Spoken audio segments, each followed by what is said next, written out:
Zara pressed her back against the cold metal wall of the abandoned station, her purple skin shimmering with fear-induced bioluminescence. The patterns dancing across her arms would give her away if anyone from her own species found her here.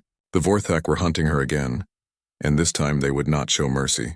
Her large silver eyes darted around the dark corridor as footsteps echoed in the distance. She had been running for 3 cycles now, ever since she discovered what her people were really planning for the human colonies. The knowledge burned in her mind like acid. Millions of innocent lives would be lost if she could not warn them in time. The footsteps grew closer. Zara held her breath and tried to control the light patterns on her skin, but terror made it impossible. Bright swirls of orange and red betrayed her emotional state, painting the walls around her in shifting colors. "There you are, little traitor," came a harsh voice in the Vorthak language. Commander Thex stepped into view, his massive form filling the corridor. His own skin pulsed with angry crimson patterns. "Did you really think you could hide from us forever?" Zara tried to run, but 2 more Vorthak soldiers appeared behind her, blocking her escape. They were all twice her size, their muscular frames designed for war while hers was built for the peaceful work of a cultural observer. She had never wanted to be a soldier or a spy, but circumstances had forced her into this role. "Please," she whispered in their ancient tongue, "you do not understand what this will mean for both our species. The humans are not our enemies. If we attack their colonies, they will unite against us. Their military strength grows every cycle." Thex laughed, a sound like grinding metal. "Foolish child. The humans are weak and divided. We have studied them for years. They fight among themselves constantly. A quick strike will scatter them like leaves in the void." "You are wrong," Zara said, finding courage she did not know she possessed. "I have lived among them. I have seen their compassion, their determination. When threatened, they become something far more dangerous than you can imagine." The commander raised his weapon, its energy cells glowing with deadly intent. "Your sympathy for these creatures has made you weak, Zara. The High Council declared you a traitor to our species. Your execution will serve as an example to others who might question our path." Before he could fire, the lights in the corridor suddenly went out. Emergency power kicked in a moment later, bathing everything in red light. In that brief darkness, someone had moved with impossible speed. A human female stood between Zara and the Vorthak soldiers, her weapon drawn and ready. She was tall for her species, with short brown hair and eyes the color of Earth's sky. Her uniform bore the insignia of the Human Colonial Defense Force. "Lieutenant Amy Carter, Colonial Marines," she announced calmly, never taking her eyes off the aliens. "You are in violation of the Galactic Peace Accords by pursuing a civilian onto this neutral station." Commander Thex snarled, his skin flashing with patterns of rage and contempt. "This does not concern you, human. The traitor belongs to us."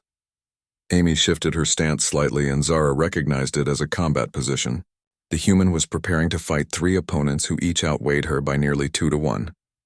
It should have been suicide, but something in the woman's bearing suggested she did not see it that way. "Actually, it concerns me quite a bit," Amy replied. "See, about an hour ago, this lady sent a message through back channels warning us about your planned attack on the Kepler colonies. Saved about 50,000 lives by my count. That makes her a hero in my book." Zara felt her skin patterns shift to surprised blue spirals. She had not expected the message to get through so quickly, or for the humans to respond so decisively. Thex raised his weapon toward Amy, but she was already moving. The human combat training that Zara had observed during her time as a cultural attaché proved far more effective than the Vorthak had anticipated. Amy rolled left as energy bolts sizzled through the air where she had been standing, came up firing, and put 2 shots center mass into the commander before he could adjust his aim. The other soldiers moved to flank her, but Amy seemed to anticipate their strategy. She used the corridor's geometry to her advantage, keeping them from surrounding her while maintaining covering fire. Her movements were economical and precise, wasting no energy on flashy maneuvers. One of the soldiers got close enough to swing at her with his massive fists, but Amy ducked under the blow and drove her combat knife into his thigh. As he staggered back, she put 3 rounds into his chest at point-blank range. The last soldier tried to retreat, but Amy was relentless. She pursued him around the corner, and the sounds of brief combat echoed through the station. When she returned, there was no doubt about the outcome. "Are you hurt?" Amy asked, holstering her weapon and approaching Zara carefully. Zara stared at the human in amazement.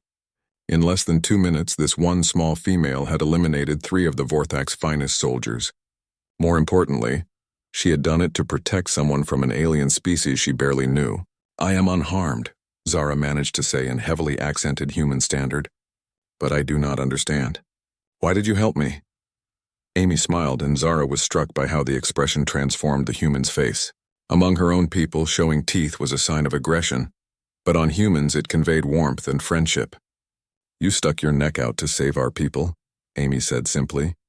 "Least I could do was return the favor. Besides, I have a feeling this war your people are planning is going to need all the allies we can get." Zara felt her skin patterns shift to the soft gold of gratitude and hope. "The High Council believes humans are weak because you appear divided. They do not understand that your strength comes from diversity, not uniformity." "Yeah, we get that a lot," Amy said with another smile. "Species tend to underestimate us right up until we prove them wrong." Your commander there seemed pretty surprised. "You fought like a warrior from the old stories," Zara said, still processing what she had witnessed. "But you are so small compared to them," Amy shrugged. "Size isn't everything. Speed, training, and determination count for more than bulk in most situations. Plus, they were expecting me to fight like a Vorthak. Linear thinking, direct confrontation.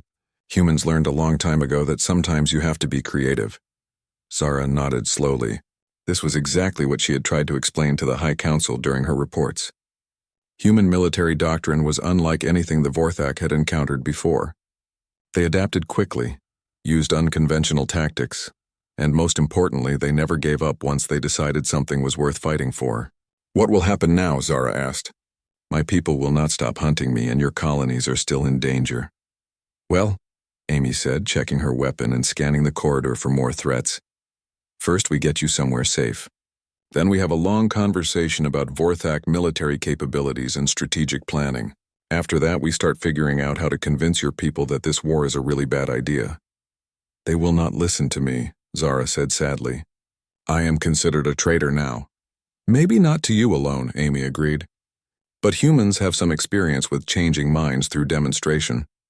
Sometimes you have to show people the consequences of their choices before they'll reconsider." Zara felt a chill run through her as she understood the implications. "You are planning to fight back." "We're planning to defend ourselves," Amy corrected. "Big difference. The Vorthak High Council thinks humans are weak and divided. Time to show them what we're really capable of when someone threatens our families." As they made their way through the station toward Amy's ship, Zara found herself thinking about everything she had learned during her time observing human society.